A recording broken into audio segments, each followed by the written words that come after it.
ওরা এতদিন একসঙ্গে চুরি করেছেন, দিদিকে সমৃদ্ধ করেছেন, এখন মনে হচ্ছে বোধহয় যে আমার দাদা ভাই দিদি ভাইয়ের হাত থেকে দূরে চলে যাচ্ছে, তাই এসব দেখে আবার দিদির কাছে আসবেন। আপনি বিস্মিত হবেন না, কাল বা পরশু শুভেন্দুজি বলে না না কিন্তু ভুল করেছিলাম, আমার দিদি আমাকে ভাই ফোটার জন্য ডেকেছিল, যাইনি, আবার যাব। চুরি করে আমি এক্সপিরিয়েন্স করব এবং সেটার জন্য আমার কৃতিত্ব দিতে হবে। এই রাজ্যের মুখ্যমন্ত্রীর নৈতিকতা বোধ তো তাই। মুখ্যমন্ত্রী দুর্নীতি হয়নি বলেননি, মুখ্যমন্ত্রী বলছেন আমার যে লক্ষ্যমাত্রা ছিল টাকা উপার্জনে সেটা সম্পূর্ণ হয়নি, সেইটাই ওর ক্ষোভ হয়ে গিয়েছে। তার আগেই সব ধরা পড়ে গেল। নিয়োগ তো সেদিন সম্পন্ন হবে যেদিন মানুষ বুঝে এই দুর্নীতিগ্রস্ত লোকটাকে ক্ষমতায় রাখার দরকার নেই, সেদিন সম্পন্ন হবে নিয়োগ সততার সঙ্গে। রাজ্য সরকার এবং এই দলটার জন্মের প্রক্রিয়ার মধ্যে দুর্নীতি আছে, এটা বুঝতে হবে। সেই বড় দুর্নীতিটা না বুঝতে পারলে কিন্তু এই ছোট দুর্নীতিগুলো দুর্নীতি না। আর ঠিক 15 দিনের মধ্যেই এসএসসি ফল প্রকাশ, যেমনটা বিভিন্ন ক্ষেত্রে জানা যাচ্ছে। এর মধ্যে কল্যাণ ব্যানার্জি তিনি মন্তব্য করলেন যে শুভেন্দু অধিকারী যাদের চাকরি দিয়েছে, টাকা নিয়ে চাকরি দিয়েছে, 3 দিনের মধ্যে সেই তালিকা দেবে, সেই টেন্টেডদের তালিকা। এতদিন তাহলে সেই তালিকা দেননি কেন? সেটা আমি কি করে বলবো, উনি বলতে পারবেন এতদিন কেন দেননি। ওরা এতদিন একসঙ্গে চুরি করেছেন, দিদিকে সমৃদ্ধ করেছেন, এখন মনে হচ্ছে বোধহয় যে আমার দাদা ভাই দিদি ভাইয়ের হাত থেকে দূরে চলে যাচ্ছে, তাই এসব দেখে আবার দিদির কাছে আসবেন। আপনি বিস্মিত হবেন না, কাল বা পরশু শুভেন্দুজি বলে না না কিন্তু ভুল করেছিলাম, আমার দিদি আমাকে ভাই ফোটার জন্য ডেকেছিল, যাইনি, আবার যাব। আশ্চর্য হওয়ার কি আছে? তাহলে সেই তালিকা ছিল কল্যাণ ব্যানার্জির কাছে। দুনিয়ার সব লোক জানে দুর্নীতিটা তো পরিকল্পনা করে হয়েছে। তখন তো তিনি বোধহয় যুব নেতা, আজকে যিনি বিজেপির নেতা। তো দুর্নীতিটা তো পরিকল্পনা করে হয়েছে, দেখি ভাবছেন আপনারা হঠাৎ ঘটে গিয়েছেন, আগে পরিকল্পনা করে। 3 দিনের মধ্যে তালিকা দেবে, এর আগে তো কোর্টের পক্ষ থেকে বারংবার এই তালিকা চাওয়া হয়েছে, তখন তো শুভেন্দু অধিকারী বিজেপিতে ছিল। জিজ্ঞেস করুন গিয়ে ওকে, বলেছেন 3 দিনের মধ্যে দেবেন, দিন, ভালো কথা, আমরা তো চেয়ে আছি। এখনো পর্যন্ত টেন্টেডদের তালিকা বেরোয়নি, গ্রুপ সি গ্রুপ ডি দেরও বেরোয়নি। ওকে জিজ্ঞাসা করুন না, মহা মুশকিল। এটা জিজ্ঞাসা করবেন রাজ্যের মুখ্যমন্ত্রী, শিক্ষামন্ত্রী, এবং যদি কল্যাণ দায়িত্ব নিয়ে বলেন ভালো কথা, তিনি এটা ওদের বলতে হবে, এটা তো আমি বলতে পারি না, আপনি বলতে পারেন না। গ্রুপ সির পরীক্ষার বিজ্ঞপ্তিও বেরিয়ে গেছে, সেই তালিকাও এখনো পর্যন্ত প্রকাশিত হয়নি। তো প্রকাশিত হবে, তারপরে আরেক তরফা পিঠের চামড়া তোলাতুলির পরিকল্পনা হবে। রোজ টিভি চ্যানেলে বসে ওকে গাল দেবে, সে তাকে গাল দেবে, নিজের দোষকে অস্বীকার করবে না। নিজে চূড়ান্ত অপরাধ করেছে, এটা মেনে নেওয়ার মতো সৎসাহস কারণে। কিন্তু যে আপনি সন্ধ্যেবেলা খুলবেন আপনি টেলিভিশন, দেখবেন 2 চোর যারা একসঙ্গে এতদিন গলায় গলায় বসে ওটা বসা ছিল, এখন একে অপরকে গাল দিচ্ছে। এই তো হচ্ছে বর্তমান পরিস্থিতি। গ্রুপ সি তেও পরীক্ষার যে এক্সপিরিয়েন্স, সেই এক্সপিরিয়েন্সের জন্য বাড়তি নম্বর দেওয়া হয়েছে। ভালো কথা তো, চুরি করে আমি এক্সপিরিয়েন্স করব এবং সেটার জন্য আমার কৃতিত্ব দিতে হবে। এই রাজ্যের মুখ্যমন্ত্রীর নৈতিকতা বোধ তো তাই। এসএসসির যে ইন্টারভিউ, সেই ইন্টারভিউ ক্ষেত্রে পরিবর্তন হয়েছে, কেন্দ্রীয়ভাবে ইন্টারভিউ হবে না, অঞ্চল ভিত্তিক ইন্টারভিউ হবে। এটা তো এতদিন অঞ্চল ভিত্তিক হতো, সেখান থেকে কেন্দ্রীয় করেছিল, এখন কেন্দ্রীয় থেকে আবার অঞ্চল কেন? যাতে পিঠের চামড়াটা বিভিন্ন জায়গায় ছড়িয়ে যায়। ওরা কি করেন না করেন তার কোনো ঠিক নেই। এতদিন কেন্দ্রীয় ভাবে টাকাটা কালেকশন হয়েছে, ওই অঞ্চল ভিত্তিক টাকা কালেকশন হবে বোঝায়। যাতে জনগণ যখন পাল্টা মারবে তাহলে বলতে পারে ভাই তুমি ওই অঞ্চলের ওখানে যাও, আমাকে মেনে না। এটাই কি তাহলে সেই মুখ্যমন্ত্রীর প্ল্যান, এ থেকে জেড অবধি? সব প্ল্যানই তো মুখ্যমন্ত্রী। এ রাজ্যে কোনো কিছু হয় মুখ্যমন্ত্রী প্ল্যান ছাড়া? আপনারা কি মনে করেন তাই হয় নাকি?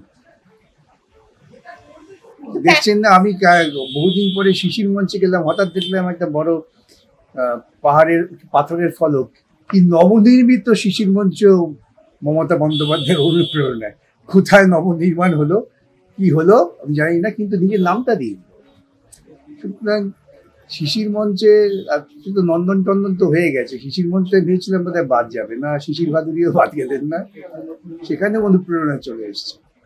অতএব এই রাজ্যে এই যারা বিভিন্ন কথা বলছেন তারা কি ভাবছেন অনুপ্রেরণাহীন কথা বলছে? সব অনুপ্রেরণায় বলছে। কিন্তু মুখ্যমন্ত্রী তো বলেছিলেন দুর্নীতি হয়নি যখন প্যানেল বাতিল হয়েছিল, এখন কল্যাণ ব্যানার্জি বলছে তালিকা দিয়ে। না না, মোটেই না, মুখ্যমন্ত্রী দুর্নীতি হয়নি বলেননি। মুখ্যমন্ত্রী বলছেন আমার যে লক্ষ্যমাত্রা ছিল টাকা উপার্জনে সেটা সম্পূর্ণ হয়নি, সেইটাই ওর ক্ষোভ হয়ে গিয়েছিল। তার আগেই সব ধরা পড়ে গেল। যদি আগে ধরা না পড়তো, যে লক্ষ্যমাত্রা ঠিক ছিল সেটা হয়ে গেলে পরে তখন সমস্যা হতো না।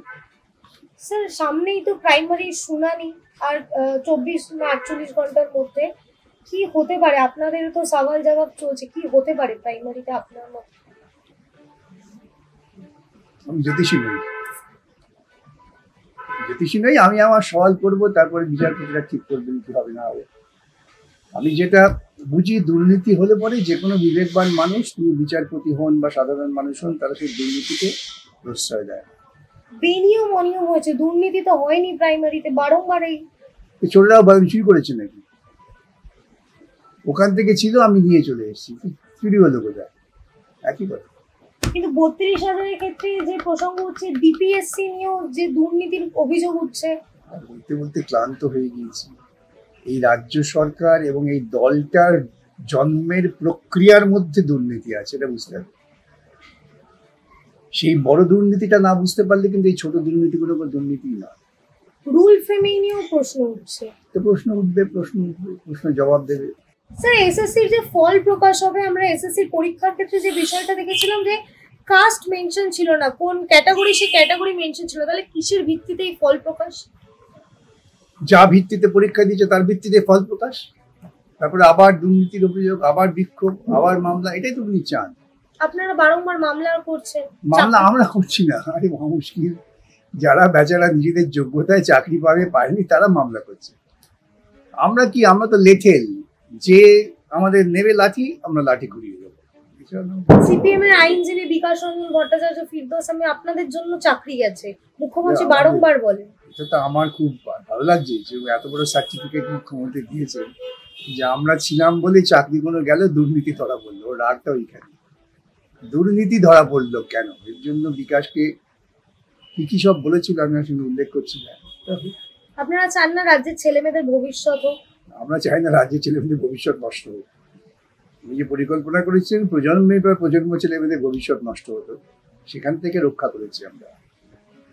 কিন্তু আবার যদি মামলা হয়, তাহলে নিয়োগটা সম্পূর্ণ কখন হবে? নিয়োগ তো সেদিন সম্পন্ন হবে যেদিন মানুষ বুঝে এই দুর্নীতিগ্রস্ত লোকটাকে ক্ষমতায় রাখার দরকার নেই, সেদিন সম্পন্ন হবে নিয়োগ সততার সঙ্গে। যেমন 2011-র আগে নিয়োগ হয়েছে, কখনো এই ধরনের অভিযোগ ওঠেনি। স্যার একেবারে শেষ প্রশ্ন, মুখ্যমন্ত্রী বৈঠক করেছিলেন হাসপাতালের সুপারদের নিয়ে, মুখ্যমন্ত্রী এবং মুখ্য সচিব, সেখানে মুখ্যমন্ত্রী নিজে, পুলিশ মন্ত্রী এবং স্বাস্থ্যমন্ত্রী, তিনি বলছেন যে নিয়মিত কেন হাসপাতাল এবং পুলিশ সেক্টরের উপর প্রশ্ন উঠছে। নিজের ব্যর্থতা আর ঢেকে রাখতে পারছেন না, চূড়ান্ত ব্যর্থ একজন মানুষ। এখন উনি বড় বড় অম্বিতম্বি করেছিলেন, এখন দেখছে যে দুটো দপ্তরে উনি দায়িত্বে, সে দুটোই সবচেয়ে বেশি অপদার্থতার প্রমাণ দিয়েছে। অযোগ্য মানুষকে মাথায় তুলে দিলে এটাই হয়। প্রশ্নটা কার উপর করা উচিত তাহলে, পুলিশের যদি না করা হয়? দায়িত্ব পাল্টে না। তুমি কেন পারোনি? উঠোনে বেকা ছিল, কি একটা গাছ না প্রবাদ, নাচতে না জানলে উঠোন বেকা। আমি জানি না প্রশাসন কি, রাস্তায় নেমে গুন্ডামি করতে পারি, লোককে মিথ্যে কথা বলতে পারি, আবার ঘিলু আকাশে উড়ে গিয়েছিল, চিল পাখি ধরে নিয়ে এসে আমার বসিয়ে দিয়েছে। আমি প্রশাসন চালাবো কি করে? প্রশাসন চালাবার যে ন্যূনতম যোগ্যতা দরকার সেটা মানুষের না থাকতে পারে, সেই ধরনের কথা বলে।